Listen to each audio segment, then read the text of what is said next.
In the heaven, when you die, you don't do none of that. It tells you that many parts in the Bible. When you die, you can't glorify the Lord. You're at rest. When you're alive, that's where you emanate, if I'm using the right word, that glory, that light of Yahweh Bashem Yahweh Shai. You know? You got more on it?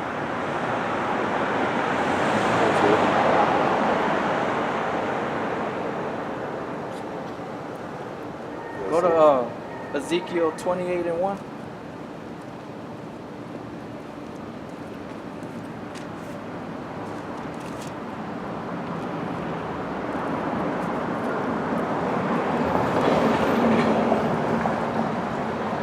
Since we're making a comment about this man claiming himself to be a god. Start with that. This is Ezekiel 28, verse 1. The word of Yahweh came again unto me, saying, Son of man, say unto the prince of Tyrus, Thus saith Yahweh, because thine heart is lifted up, and thou hast said, I am a god. I sit in this. What is that scan? Sit in the seat of the eagle. All right. I sit in the seat of God in the midst of the seas, yet thou art a man and not God. See? And the Spirit of the Lord has already revealed that. You're not God, man. You're a man. You're a worm. You don't know shit. Though thou set thine heart as the heart of God, behold, thou art wiser than Daniel. There is no secret that they can hide from thee. That's right. That's true. Because he's become wiser than Daniel. You know, through his own witchcraft, his sorcery. What the Lord has blessed him with, the sword technology. So he knows everything about us, man. Like I said, I was telling this man, these higher ups, they know the truth. But they ain't gonna show it. Just like last night, I remember the old show, the Richard Pryor show, and then within that show, they discover a tomb of Egypt, and they walk in there, and Richard Pryor opens up the book of life, right? And it's written in the Egypt, hieroglyphs, and he's reading it, breaking it down, saying how the gods came down out of the ships, and there were black men, there were black gods, and how they were showing they knew everything, brain surgery, all this different stuff. They had all the wisdom, and then he was like, man, these were all black men. And then those 3 Edomites that were with him, they shut the door on him and said, hey man, call a backhoe or bulldog, what you want to call it, and destroy this shit. We can't let this get out. They know the truth, but they ain't gonna show it to the people. Why? Because it destroys everything that they're trying to set. They're trying to fulfill, man, their agenda. And the true agenda is to destroy as many people as they can to go down with him.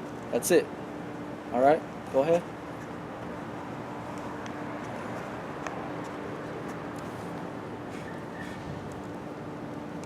With thy wisdom and with thine understanding, thou hast gotten thee riches, and hast gotten gold and silver into thy treasures. See, that's what we're reading in the book of Job.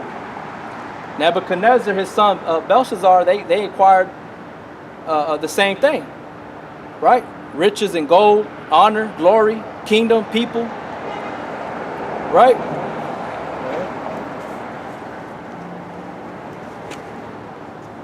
By thy great wisdom and by thy traffic hast thou increased thy riches. What is traffic? What is traffic? Business. They import, export goods. That's what he does. Esau. All right? That's how he's gained rich. That's how he's been able to prosper. And what does the word Lucifer mean? To be enlightened. All right? A light bearer. That's what it means to have wisdom. He ain't talking about the wisdom of the truth, because there ain't no truth in him. It's talking about just him knowing a lot of things. Okay? Go ahead. Therefore, thus saith Lord Yahweh, because thou hast set thine heart as the heart of God, behold, therefore I will bring strangers upon thee, the terrible of the nations. Terrible of the nations, man. Like the Russians, North Korea, all these different other nations that are ready to put an ass whooping on this place, man. That's what that's talking about. Because he played himself as being somebody he wasn't, man. He took a man's heritage.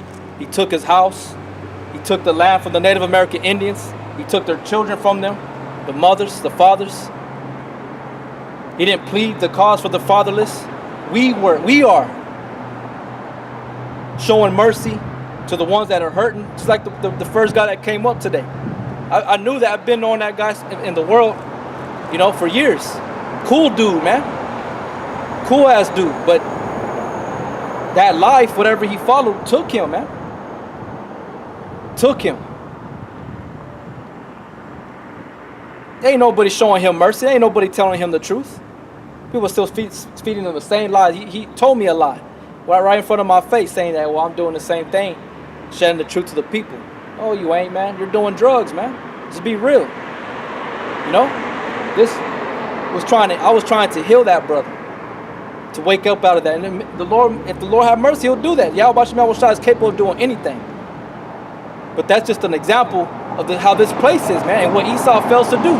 There's many sick people out here, man. Millions of sick people out here mentally. They're sick. And he gives them pharmaceutical drugs. Some whack ass counseling. Motherfucking counselors don't know shit. I went to a counselor before and he was amazed by me. I wasn't even amazed by him. And there was no problem. I just had to do it. But they don't know nothing, man. They don't know how to heal the sick. They don't know how to show mercy. They don't know how to show love. They don't know what love is. They don't know how to get back into the good graces of healing, holy to Yahweh Shai, and that's by taking heed of the word. That's it. But people don't want to let go of the word. They don't want to let go of the lust of the flesh, the desire of the eyes. They love it, man. Even if people are in their deathbed, they still want to fucking be that old ass nigga, man. They still want to do wickedness. Go ahead.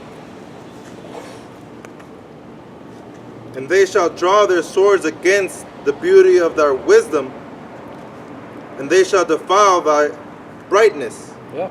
They're going to destroy all his wisdom. Everything that he built up is going to be destroyed and brought low. It's like the Statue of Liberty. I remember a few years ago, it was the lights had turned out, man. To us, it was a sign that Babylon's about to be put out. The light of the wicked is going to be put out. That candle is going to be put out, man. I know the word. You're right. Hey, you know the word? Check it out. I got something going. Oh, well, that's cool. That's cool. But I'll let you know, you come from the tribe of Judah. You hear that? You come from the tribe of Judah. Hey, you can't push it on people. I ain't pushing it. No. I said what I had to say. I know the word. You don't know the word the way you need to know I it. know the word. I don't know it all. Okay. I know enough. You know enough? Not as much you do, probably. I know There's enough. nothing to argue about. No. You respect the person because some people want to hear. I know if I'm just in a rush, I got something to do. Well, don't say nothing if you don't want to engage in a conversation. I just let you not agree. Yeah. Yeah, but don't engage in conversation and walk off. Right there, talking. Don't engage in conversation and walk off. I ain't gonna hear that. Never force yourself. I ain't forcing nothing. Don't engage in a conversation you ain't ready for. Jesus spoke on when you had to. Is his name Jesus? Is your name Jesus? Was he a white man? See? No, he wasn't a white man. Our own people don't want to accept the truth, man. They're proud, man. You know? If you don't want to engage in a conversation, don't say nothing. Don't say nothing. That's my job, is to minister, not to be ministered unto. You see what I'm saying? You know? You want the glory of man. Yeah, he wanted. He was being proud, man. He wanted to glorify his own self, as if he knew something. Everybody knows something, but he even admitted he don't know everything. I may know more, that's true, but don't engage in a conversation that you ain't ready for. Because I'm giving commandments on to show my people their transgressions and to break down the scriptures, man. In Jeremiah 58:1, it says, "Sound the trumpet, lift up that voice like a trumpet, cry aloud, show my people their transgressions." That's it. Don't rebuke me, because I'm trying to you engage in conversation. He didn't even say anything until I started saying anything, and he wanted to tell me, hey, man, don't force it on nobody. Come on, man. You engaged in the conversation. You kept walking. Don't do that. Damn, man. Hey, our people are wicked as hell and stubborn. That's why the Most High is going to destroy a lot of you people, man. Because Yahweh Shai said the stubbornness is likened unto witchcraft, man. If he knew the truth, he wouldn't have uttered that name, Jesus, man. Did you know in the scriptures it says that to mention any other names of gods? Did you know that, man? That you're not supposed to utter any other name of another God that comes out your mouth? Only but one. And if you do, it's just to edify people, not to honor it. If he was on the same page, he would have knew what's up. He would have said Yahweh Shai. And that's all I was trying to show him. I was going to show him the truth. Yeah, you don't want the truth, man. And like the brother brought out in Isaiah 30, right? And it said that they prophesied into a smooth things. I thought he wanted to be cool. Just let me go on my business. I said what I said to you, but go on with your business. The scriptures say that your blood's going to be upon my hands if I don't do my job. Wicked ass people, man. Stubborn, man. Even that guy earlier, he even took out he said he was already late because he was standing here for about an hour. He was like, man, I'm already an hour late. He even took time, man. Yeah. But yeah, man, it just shows you that the pride that are in these people, man. It's heavy. They're stubborn as hell. They think they're somebody. They ain't nobody, man. Nothing but little peons. It's somebody that came through. It's like anybody else throughout the past time thought there was somebody, and guess where they're at? Dead. Come back in the reincarnation, doing the same thing over and over. You know, trying to reinvent themselves, develop a style that nobody ever. There's no new thing underneath the sun. It's all vanity. King Solomon said that. The people don't got no style. You ain't got shit, man. The one thing you should be desiring is His word, man. This is what's going to develop you into the person that you ought to be. Not what you think you should be. It's what you ought to be. I've been knowing that dude too. I used to be friends with his son, Kevin Conner, man. Proud, man. Still doing the same shit, trying to hustle. That's all he does. He tries to hustle. Scam people, man. Don't engage in conversation you ain't ready for. That's like going up to Yahweh Shai and disrespecting him. And the Lord calls you and you turn your back from him. And many people did that. They try to come up to Yahweh Shai or like there was somebody. And the Lord was like, well, come follow me then. Come follow me. And they're like, nah, I gotta go. Get the fuck out of here then. Don't engage a conversation you ain't ready for, because that's gonna seal your condemnation up, man. Go ahead. That was it on this. On the one in Ezekiel?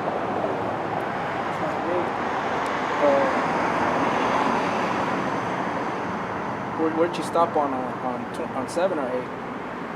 Oh no, yeah. I was reading 11, but yeah. Okay. So yeah, start at 8. They shall bring thee down to the pit, and thou shalt die the deaths of them that are slain in the midst of the seas. Mm-hmm. Wilt thou yet say before him that slayeth thee, I am God? Yep, see, are you going to be telling somebody when they're killing your ass you're a God? Because a God can't die.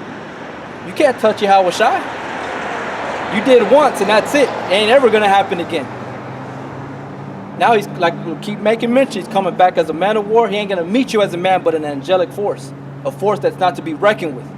And you cannot touch him. You did it once. But guess what? When we touch you, you ain't going to be saying, I'm a God, I'm a God. You're going to die like a man. You're going to bleed. We're going to show you that you're just a man. We can show you right now that you're just a man.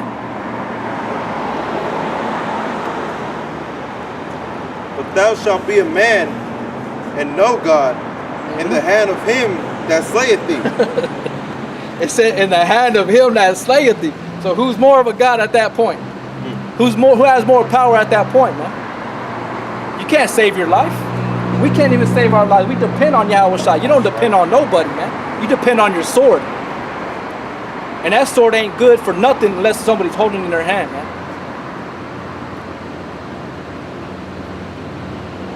And that's why Yahweh Shai said in the book of Luke, bring those that should not have me reign over them and slay them before me. Who's going to do that?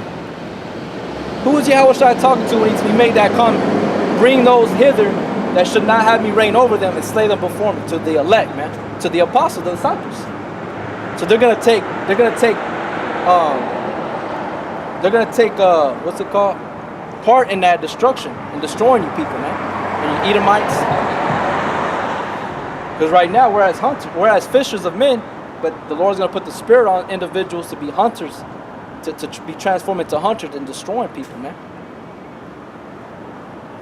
That's just what it is. If you don't believe it, you don't believe it. You have faith, you believe it. Okay?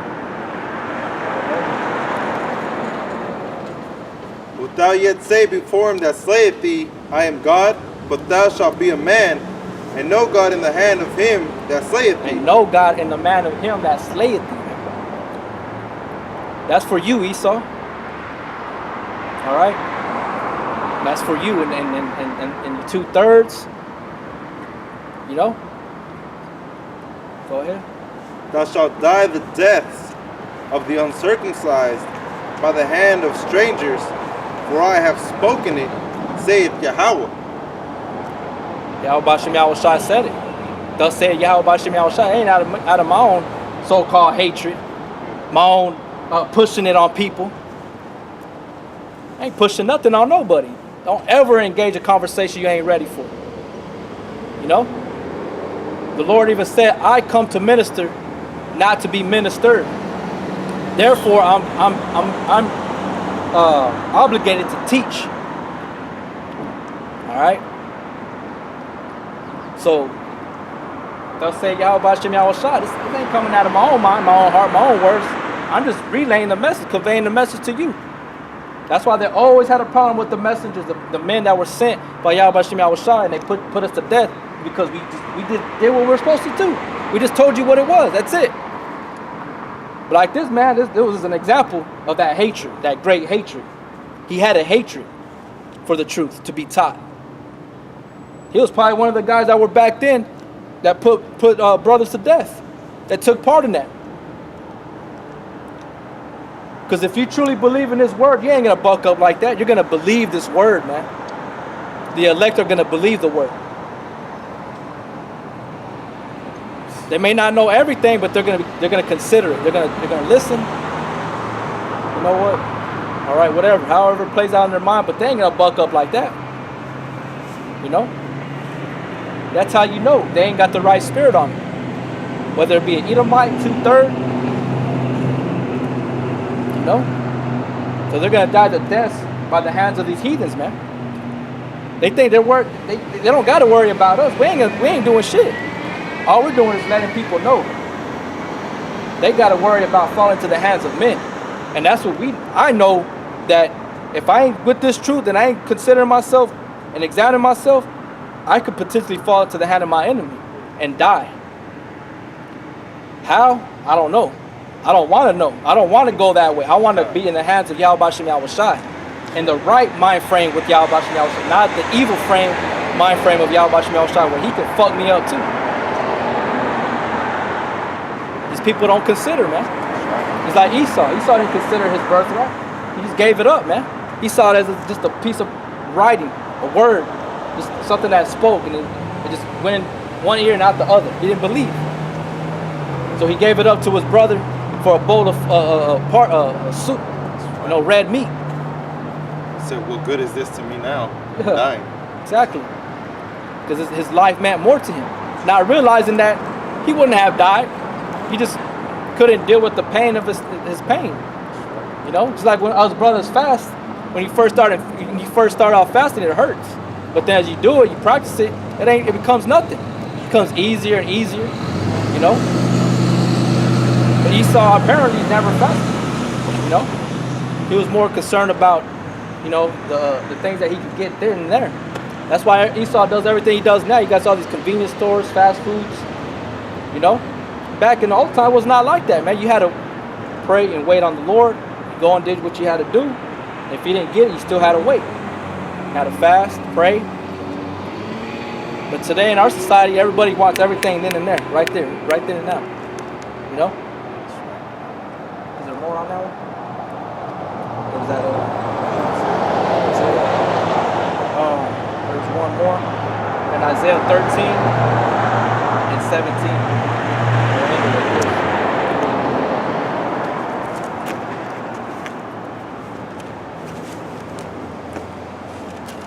All I know, man, is Yahweh Shem Shai, you know, needs to come back already, man, because this place is fucked up.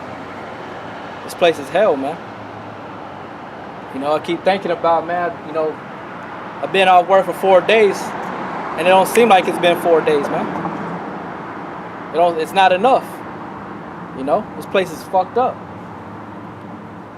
And then guess what? We have to go back to plantation, dealing with whatever the world has to offer me that day. You know, and take it the best way I can. You know, we need Yahweh Shem Shai, man.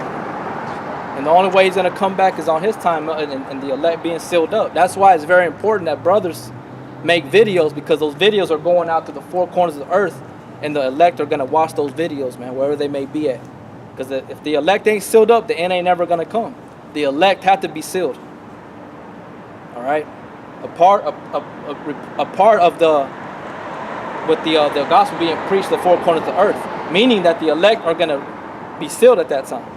So that's the importance of making videos and going out to the highways and the byways. Isaiah 13 and 17. This is Isaiah 13, verse 17.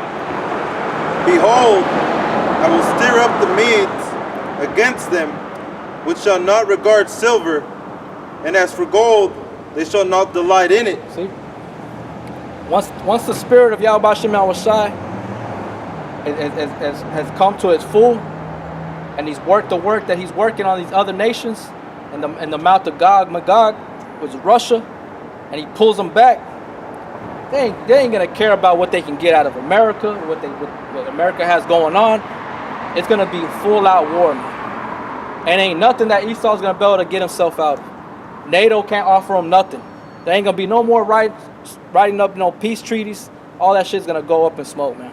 It's gonna be an all-out war, and they're gonna be fighting for who's gonna be next ruler. Now realizing that there's these group of men that are considered bums, considered liars, evil, got an evil report. Those are gonna be the future rulers, man. You know? Go ahead. Their bows also shall dash the young men to pieces, and they shall have no pity on the fruit of the womb. The eye shall not spare children. In Babylon, the glory of kingdoms, the beauty of the Chaldeans' excellency shall be as when God overthrew Sodom and Gomorrah. Go, man. That's how it's gonna be. And if you don't know that story, I suggest that you find where it's at and read it. That's the future prophecy for this place called America. All right, go ahead. It shall never be inhabited, neither shall it be dwelt in from generation to generation. Neither shall Arabian pitch tent there, neither shall the shepherds make their fold there. But wild beasts of the desert shall lie there, and their houses shall be full of dolphin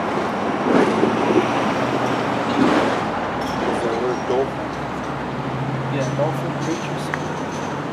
Shall be full of doleful creatures, and owls shall dwell there, and satyrs shall